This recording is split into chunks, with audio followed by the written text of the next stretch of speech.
Կալցուն մեծարգո վարչապետ, հարգելի գործընկերներ, այս որոշմամբ մենք հաստատում ենք հանրային առողջապահական ամենակարևոր երաշխիքներից մեկը հանդիսացող պատվաստումների ազգային օրացույցը, նաև պատվաստումների վերաբերյալ միջազգային վկայականների տրամադրման ձևաչափը եւ այն թիրախները, որոնք մենք մեզ համար դնում ենք պահպանելու 0-ից 1 տարեկան երեխաների պատվաստման ցուցանիշների առումով եւ իհարկե վարակիչ վտանգավոր հիվանդությունների ուրեմն զրոյական դեպքերը պահպանելու մեր այսօրվա իրավիճակը։ Պարոն վարչապետ, մենք պետք է ասեմ, որ վերջին տարիներին ներդրել ենք նոր նաև պատվաստանյութեր, ուրեմն ներդրել ենք մեր ազգային օրացույցում վերջին սերնդի ավելի համակցված 6-հավալենտ պատվաստանյութեր, որոնք շատ ավելի ուրեմն զերծ են պահում մի քանի անգամ պատվաստվելու խնդրից եւ պիտի նշեմ իհարկե ջրծաղիկի պատվաստանյութը, որը այլևս մեր օրացույցի մաս է կազմում եւ պիտի մի հանգամանք էլ նշեմ, որ վարակիչ հիվանդությունների կանխարգելման առումով պատվաստումների եւ նաեւ հանրության մոտ տեղեկատվական դաշտի վրա աշխատանքը իր պտուղները տալիս է եւ մենք այս 2025 թվականին 0-ից 1 տարեկան երեխաների պատվաստումների ցուցանիշում գրանցել ենք 2011 թվականից, ինչքան որ տեղեկատվական վիճակագրական տվյալները մեզ հասանելի են, 95.1%, որը ամենաբարձր ցուցանիշն է։ Ես պիտի ասեմ, որ այստեղ նաև որոշակի առումով աշխատանքի ձևաչափի փոփոխությունն է իր պտուղները տալիս, մենք հասկանալով տեղեկատվական նաև ապակողմնորոշման հանգամանքը շատ մեծ ուշադրություն ենք դարձնում ծնողների հետ աշխատանքին, մեր մասնագետների հետ աշխատանքին եւ հասկանում ենք, որ տեղեկատվական դիմակայունությունը բարձրացնելու առումով սա շատ կարեւոր է։ Եվ պիտի ասեմ, որ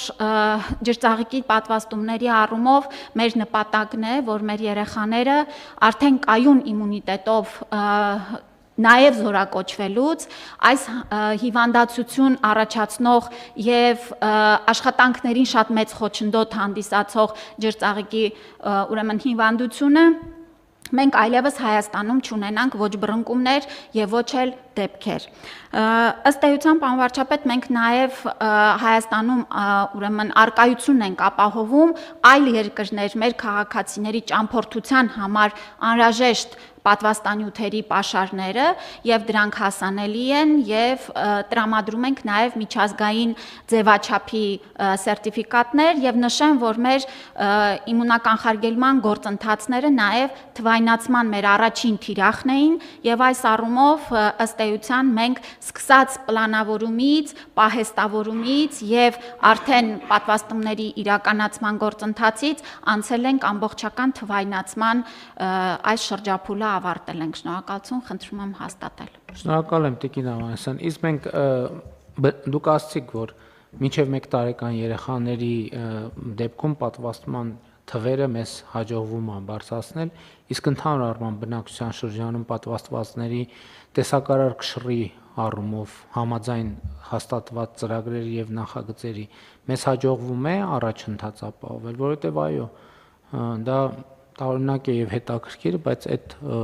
հակաքարոզչությունը պատվաստման դեմ դել ինքը տենց անընդհատ ինչ որ աղբյուրներ ունի եւ այդ աղբյուրները, այսինքն անընդհատ ինչ որ ժամանակար ժամանակ ինքը տեսանելի է դառնում եւ պետք է հասկանանք նաեւ այստեղ ինչ անելիքներ ունենք։ Համեցեք։ Այո, պարոն վարչապետ, եւ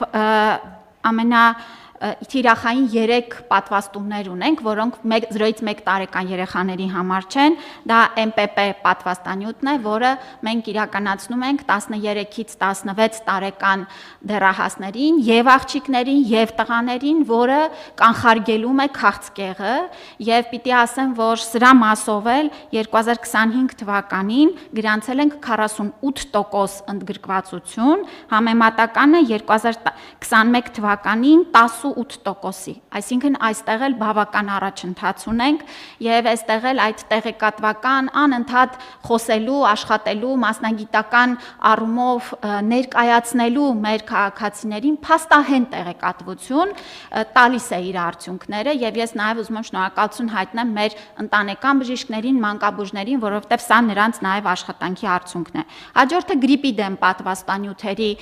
ցուցանիշներն են։ Մենք այս տարի պատվաստումները շատ ավելի վաղ ենք սկսել, Հայաստանում սեպտեմբեր ամսից արդեն արկա են գրիպի դեմ պատվաստանյութը եւ 200,000 մոտ դեղաչափից արդեն 95%-ի չափը մենք իրականացրել ենք պատվաստումները։ Արդյոք հենց նաև այս հանգամանքն է, որ մեզ օգնում է սեզոնային գրիպի կանխարգելման առումով բռնկումներից չգնալ շատ մեծ ընդլայնված շրջանակների, իհարկե, սա էլ իր դերը խաղում է։ Եվ նորից նշեմ, որ ջրծաղիկի պատվաստանյութը մենք պատվաստումները իրականացնում ենք նախազորակոչային եւ զորակոչային տարիքի նաև մեր քաղաքացիների համար։ Տիկին Ավանեսյան, ես հասկացա, որ պատվաստումների հետ կապված որոշակի նաև իմացության եւ ինֆորմացիայի պակաս ունեմ։ Հիմա փաստորեն մեր մոտ պատվաստման ծրագիրը ինչ է, որը նաև հաստատում ենք։ Նախ երեխաներին 1-ից 3 տարեկան երեխաների մասին է խոսքը, այսինքն 3-ից բարձր տարիքի երեխաները էլ պատվաստում չունեն։ Պարոն վարչապետ, սկսում է 0-ից եւ հենց մենք հաստատում ենք ըստ ամեն տարիքի, մենք հաջորդիվել մեծ տարիքի մարդկանց ունենք վերապատվաստման գործընթացներ, այսինքն այս օրացույցը չի սահմանափակվում միայն երեխաների։ Հիմա մենք քանի պատվաստում ունենք։ Ըստ տարիքի շատ տարբեր է, այսինքն հիմա ծրագրում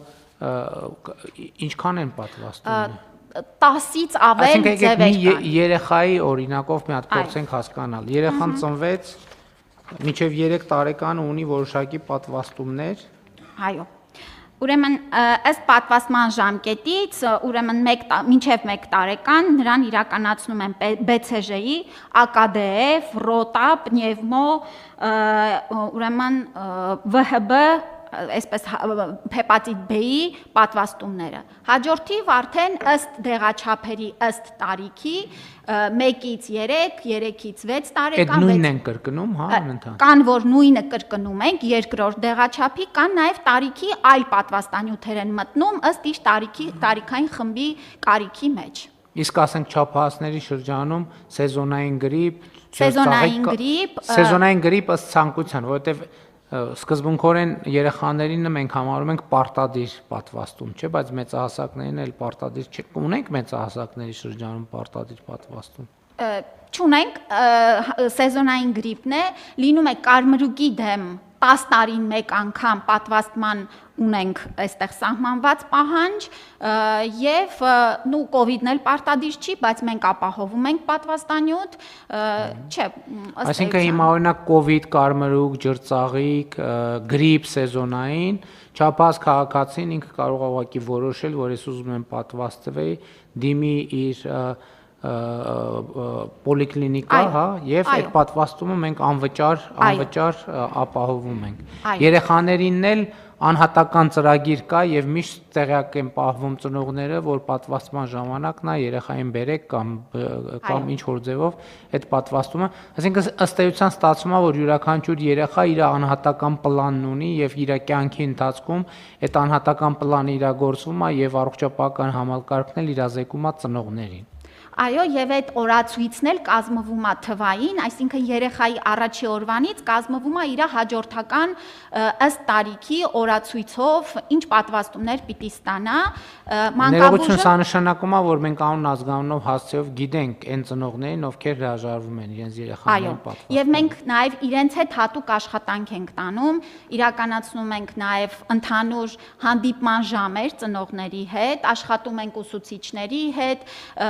եւ սա այս աշխատանքն է, պարոն վարչապետ, որ նաեւ արդյունք է տալիս, որ շատ ծնողներ հարցերին բավարար պատասխան ստանալուց հետո գալիս են եւ երեխաներին պատվաստում են։ Գուցե ավելի շատ ջանք դնենք այդ բաներին, գուցե աշխատաժողովներ կազմակերպենք,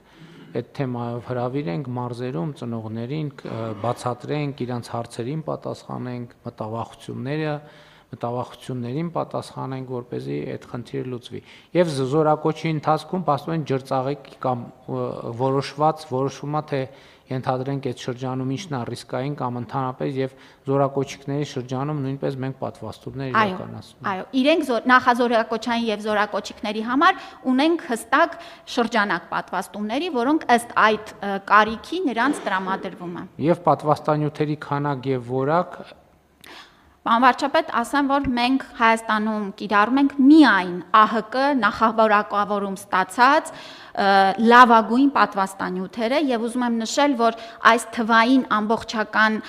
շրջափուլը մեզ նաեւ սառցային շղթայի վերաբերյալ տալիս է ամբողջական տեղեկատվությունը թվային էլեկտրոնային ավտոմատ ձևաչափով, որտեղ պատվաստանյութերի առումով շատ կարևոր է արտադրության որակը, բայց նաև կարևոր է սառցե շղթայի ամբողջական պահպանումը։ Այսինքն թե ինչ ջերմաստիճանի պայմաններում են պահվում յուրաքանչյուրի ստանդարտը իր ջերմային պահանջները ունի եւ մենք ունենք անհրաժեշտ տեխնիկա, սարքավորումներ, տարածքներ, կարողություններ, որ այդ ամբողջը պահենք, որպեսզի այդ պատվաստանյութի որակի հետ կապված որևէ խնդիր հնդածած չառաջարկի։ Այո։ Եվ ի սկզբանե էլ բնականաբար սերտիֆիկացված որակի սերտիֆիկատներով ապահովված եւ ինչպես ասացիք, առողջապահության համաշխարհային կազմակերպության կողմից որակավորված պատվաստանյութեր ենք օգտագործում։ Շատ լավ։ Խնդրեմ, կան հարցեր, դիտարկումներ, չկան։ Հարցը դրվում է քվեարկության, ովքեր են դեմ որոշման ընդունմանը, դեմ չկա, որոշումն ընդունված է։ Տիկին Ավանեսյան, ինչ կա չկա ապահովագրության գործերից առողջություն։ Պարոն վարչապետ, ասեմ, որ այսօրվա ժամը 10-ի դրությամբ մենք ունենք 87048 ապահովագրական գրանցված դեպք, այց, որից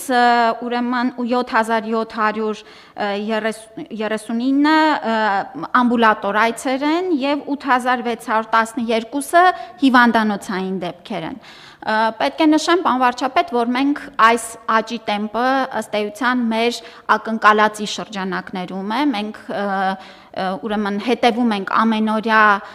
ուրեմն թե սպասարկված դեպքերի թվին, թե նաև փաստացի առաջացած քաղաքացիների, բուժաշխատողների, բժշկական կենտրոնների վարչական անձնակազմի կողմից մեր բոլոր բարձրացված հարցերին ընթացիկ շտկումներ ենք իրականացնում, որ համակարգը ավելի մարդակենտրոն եւ ավելի քիչ պրոցեսներ իր մեջ ներառող լինի այս ճանապարհը, բայց ընդհանուր առմամբ պարոն վարչապետ նաև այցերը եւ հարցումներն ու մեր քաղաքացիների հետ ըստ էության խոսակցությունը փաստում են, որ շատ մեծ հերթեր պոլիկլինիկայում այս պահին չունենք, լինում են պիկ ժամեր, բայց փորձառությունը ընդհանուր առմամբ դրական է։ Հիվանդանոցային օղակում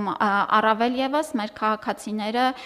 երբեմն զարմանում են, որ այո գործում է եւ նրանք ծառայությունը կստանան առանց վճարումներ իրականացնելու, քանի որ պետությունը իրենց ապահովագրավճարները վճարել է,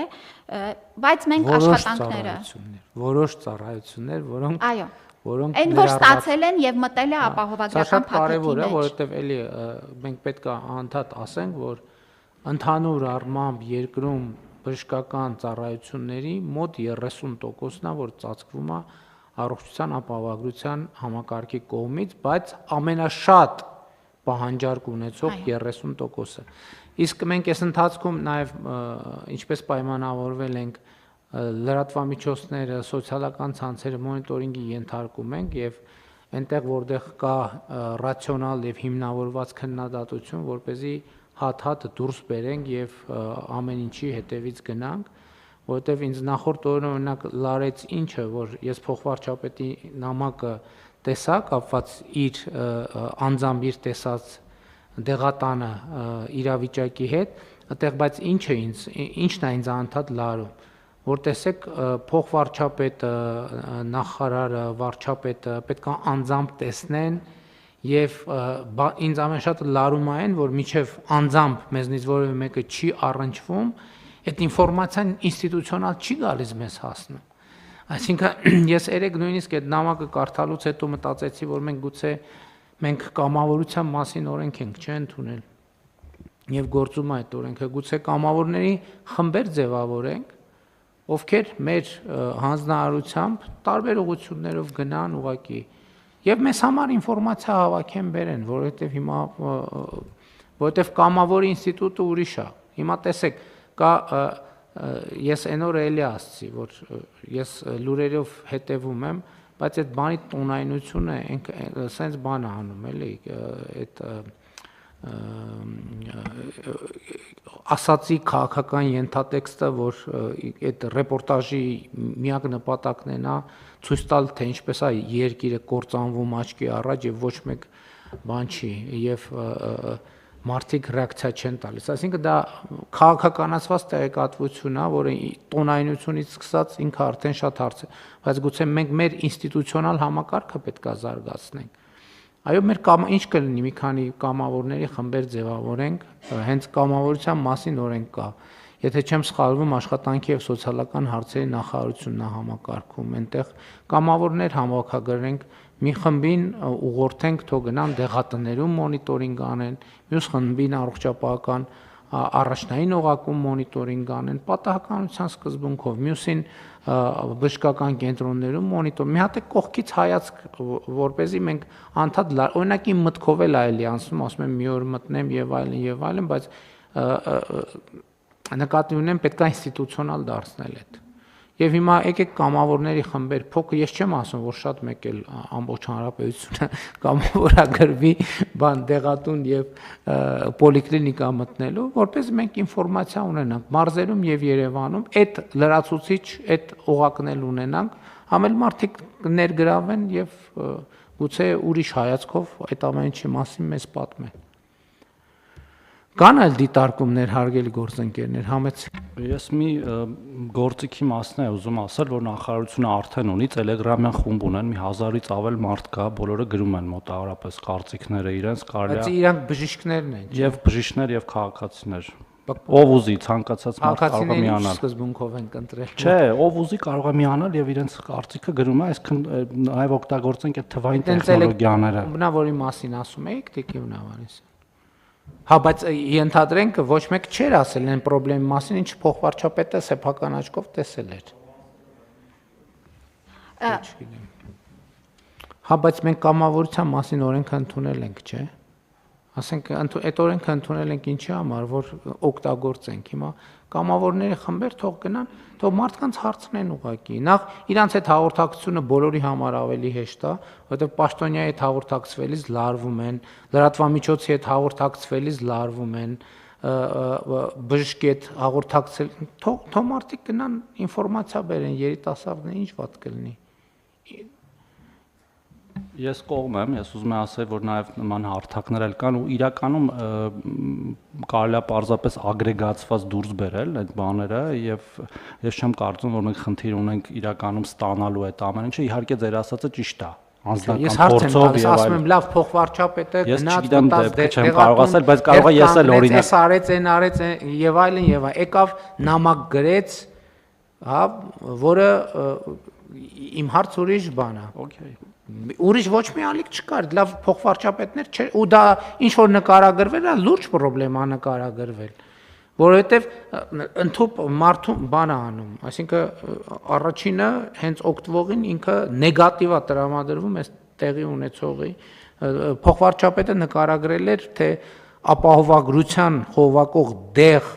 ձեռք բերելու համար դեղատուն մտած մարդը ինչքան ժամանակ է կորցնում, չգիտեմ էլ փաստաթղթեր, էլ տեղեկանքներ, էլ չգիտեմ ինչ, մի հատ պրինտ արեք, մի հատ քսերոքսը, ինչքան ժամանակ, ես չէի լսել դա։ Այսինքն նշանակում է մենք ինչքան էլ ունենք ալիքներ, ունենք հաղորդակցության ուղիներ, բաներ կան, որ չի ասնում մեզ։ Ուրեմն պետք է ավելի բան գնալ։ Կոնկրետ կամավորների խմբ, չեմ ասում հազարավոր մարդկանցից բաղկացած։ Կարա մի 20-30 հոգի լինեն, մի քանիսը Երևանում, մի քանիսը մարզերում, որպեսզի գնան տեղում բան անեն։ Չեմ կարծում, թե դա մեծ ջանք, իրանք էլ ովքեր որ մեր կամավորների ռեեստրում կա, իրանք է հաճույքով կանեն այդ աշխատանքը, իրանք այդ մարդիկ են ուզում օգտակար լինեն, չէ՞ մի բանով։ Պարոն վարչապետ, կարծում եմ շատ օգտակար կլինի նաև այդպես հարցերը բերել, կկազմակերպենք։ Համեցեք, պարոն Պապայան։ Պարոն վարչապետ, ձեր ասացին իլրումը կարող են նաև պրոֆեսիոնալ ծառայություն պատվիրել, գաղտնի գնորդ հետազոտություն, որը էլի կարող է այդպիսի կարող են կանել, բայց ես էլի ասում եմ, ես հիշում եմ մեր բանը նախ երբ որ մենք կամավորության օրենքը քննարկում էինք այս դահլիճում, հետո չնայած ասեմ, որ արդեն ինքը մի քանի դեպքերով արդարացվել է, ինստիտուտ է, որը ստեղծել ենք, օգտագործենք, հոմենակ բանի ռեպորտի համար չենք անում, որ այսինչ միջազգային կազմակերպությանը ասենք, որ գիտեք, ինչ մեր երկրում այլևս կամավորության ինստիտուտ կա։ Իմիջիայլոց Տիկին Անդրեասյան, մենք մեր կրթության ոլորտի բարեփոխումներում նույնպես այս կարևոր դեր ունի, որ մենք բուհական ընդունելությունների եւ այլնի մեջ այդ կամավորությունը ինքը եւ սոցիալական համերաշխության եւ հանրային համերաշխության շատ կարևոր եւ ընդհանրապես ինքը շատ կարևոր կուլտուրա է, որ մարդը կամավոր ասում է, ես գիտես ինչ շաբաթը 3 ժամ ժամանակ ունեմ, ուզում եմ օգտակար լինեմ, հանրային ինչ-որ մի բան անեմ։ Եվ բուհական ընդունելությունների եւ այլնի հարցում աշխարհում ընդունված բան է, համեցիկ։ Պարոն վարչապետ, չեմ ուզում ասել, որ չլարվեն ընդունելության վերաբերող ցանկացած նույնիսկ կես բառը շատ մեծ հետաքրքրությամբ է ընդունվում եւ սովորաբար փչացած հեռախոսի սկզբունքով հետո լրիվ ուրիշ լուրեր ենք կարդում այդ կես բառի վերաբերյալ, բայց բարձրագույն կրթության եւ գիտության նոր օրենքի ընդունումից հետո մենք ամբողջությամբ փոխում ենք ընդունելության համակարգը եւ մեր տրամաբանությամբ 12-րդ դասարանում ուսումնառության հատկապես երկրորդ կիսամյակի մի զգալի հատվածը հենց կամավորությանը պետք է վերաբերի, որն էլ հաշվի կառնվի ընդունելության 12-րդ դասարանցիները թող առողջության ապահովագրությունով սկսեն կամած զբաղվել։ Հիմա դեռ իրենք պատրաստում են միասնական քննություններին, հաջորդ շաբաթ օրվանից դրանք մեկնարկում են։ Ես կառաջարկեի մեր առողջապահության կառավարման մասնագիտությամբ սովորող ուսանողներին ներգրավել, իրենց համար դա նաև կարող է լինել շատ գործնական աշխատանք, որ ինչ տեսականում սովորում են, ռեֆորմի փուլում գնան եւ իրենք էլ դրանից նաեւ իրենց մասնագիտական զարգացման օգուտը կքաղեն։ Շատ լավ, 12-րդ դասարանցիները պատրաստվում են քննությունների, ուսանողներն են սկսում կամավորությունը, հայրանք էլ են քննությունները, վերջ չեղավ ուրեմն գործը։ Հերթական անգամ պարզվեց, որ հնարավոր չի, փակեք այս թեման, այդ օրենքները չեղարկեք, հնարավոր չի Հայաստանում, չի լինի։ Շաբաթ կիրակի էլ ուրիշ կարևոր գործեր ունեն։ Բան եք ասում Տիկին Գալը։ Ես քանի որ շեղվեցինք թեմայից եւ կամավորներին անդրադարձանք, ուզում եի ասել, որ մենք նախարարությունով 500 կամավոր